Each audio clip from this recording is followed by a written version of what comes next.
અધીરાઈ, આમથી આમ જે ભાગવાનું મન થાય ને આપણને. નંબર 2 કે પરિણામ પ્રત્યેની અશ્રદ્ધા.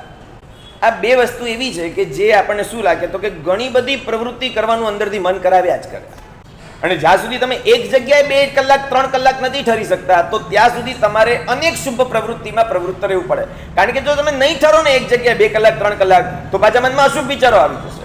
એટલે જ્યાં સુધી એ અવસ્થા એ લેવલ આપણું નથી આવતું ત્યાં સુધી શું કરવાનું તો કે મનને અનેક શુભ પ્રવૃત્તિમાં રાખો. મન અશુભમાં ન જાય એ વધારે જરૂરી છે. આમ અધીરો થઈ જાય ને માણસ, વોટ નેક્સ્ટ એમ તરત જ એના પછીનો વોટ નેક્સ્ટ નો આમ ચાલતું જોઈએ. ઉપર પૂજા કરતો હતો કે નીચે થઈ તો નહીં ગયો એ પક્ષાલ, નીચે કરતો હોય તો કે ઉપર પૂજા તો ચાલુ નહીં થઈ ગઈ હોય, ઉપર આમ ઉપર નીચે એ દેહ ધમાધમ એમ. એટલે આમ અધીરાઈ એવી હોય ને એ ક્યાંય ઠરી જ ન શકે. પરિણામની અશ્રદ્ધા એટલે શું? તમને પાકે પાયે શ્રદ્ધા નથી કે મારું આ ચૈત્યવંદન મને તારશે જ.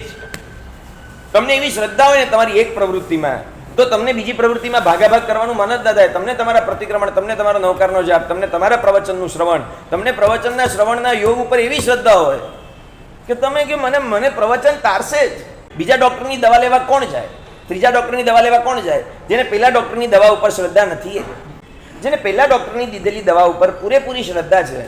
અને નંબર 2 મને આ ડોક્ટર ઉપર પૂરેપૂરી શ્રદ્ધા છે, દવા ચેન્જ કરશે તો પણ એ આ જ ડોક્ટર કરશે. અઠવાડિયા 10 દિવસ પછી એને લાગશે તો હું પાછો એની પાસે જઈશ ને એ જ મને ચેન્જ કરી આપશે કે કામ કર, હવે આના બદલે હવે તું આ દવા ટ્રાય કર. પણ મને પરિણામ પ્રત્યેની શ્રદ્ધા છે, મને સારું થશે. દોડ તો નથી જ કરવાની.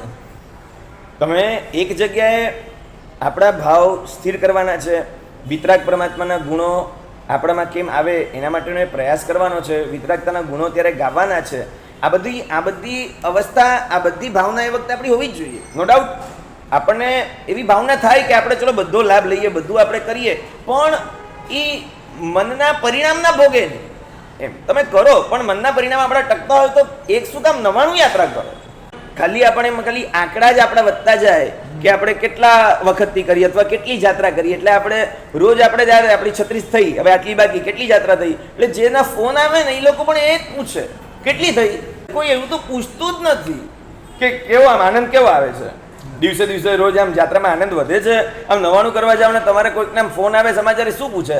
આનંદ વધ્યો, ભાવ વધ્યા, પરિણામ વધ્યા, શું આમ મનમાં શું વિચાર આવે, હવે દાદાને જોઈને કેવું લાગે છે, આમ આવું કાંઈ પૂછે? એક જ હોય નોર્મલ, કેટલી થઈ. તપ ચાલતો હોય તો કેટલા દિવસ પૂરા થયા, કેટલા બાકી છે. નવકારવાળી ગણતો હતો જોયા કરે કેટલી બાકી છે, કેટલી ગણે કેટલી બાકી. તું અનેક આરાધના કરતો એનો મને પ્રોબ્લેમ નથી, પણ તારું નથી તો પ્રતિક્રમણમાં મન રહેતું, નથી પૂજામાં મન રહેતું, નથી વ્યાખ્યાનમાં મન રહેતું. તું પ્રતિક્રમણ વખતે પૂજા, પૂજા વખતે વ્યાખ્યાન, વ્યાખ્યાન વખતે આઈંબેલ, આઈંબેલ વખતે બપોરની સામાયિક, બપોરની સામાયિક વખતે કંઈક સાંજનો 24 બધાની તૈયારી.